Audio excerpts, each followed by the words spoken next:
ගංවතුරෙන් පස්සේ කඳවුරු දිවිය නිමා කරලා තම ගෙවල් වලට යන අයට වටින උපදෙස් මාලාවක් දැක්කා මනෝරම වීරසිංහගේ වෝල් එකේ. ඒ ඇසුරින් මෙම විශේෂ වාර්තාව. අංක 1.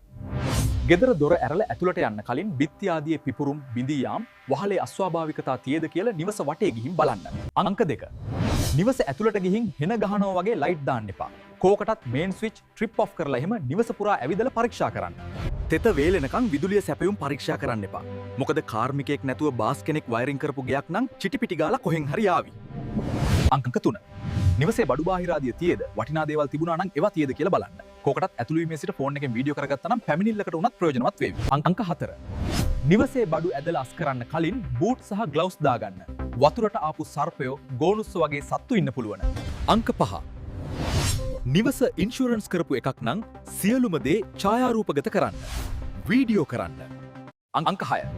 එළියෙන් ගිහින් නිවසේ වහල පරීක්ෂා කරන්න. වහලට උඩින් වතුර ගියා නම් මොනවා හරි වෙලා තියෙන ඉඩ තියෙනවා. ගස් කඳන් ගල් එහෙම ගියා නම් ඒව බලන්න. අංක 7. නායන ප්‍රදේශයක නම් ඉන්නේ අවට වගේම ගෙදර අත්තිවාරම හොඳින් පරීක්ෂා කරන්න. අත්තිවාරමෙන් වතුර ගලාගෙන බහිනවා නම් අදාළ ආරක්ෂිත පියවර වහාම අරගන්න. අංක 8.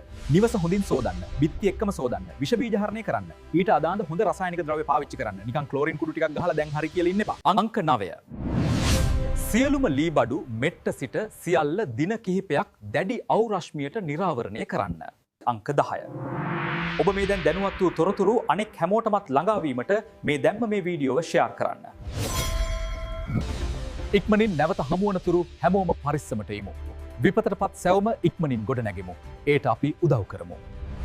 මේ විශේෂ පුවත් සම්පින්ඩනය ඔබේ මිතුරන් හා බෙදා ගැනීමට ෂෙයාර් කරන්න කාරුණික වන්න. පොප්සාමි YouTube චැනලය හා එක්වන්න.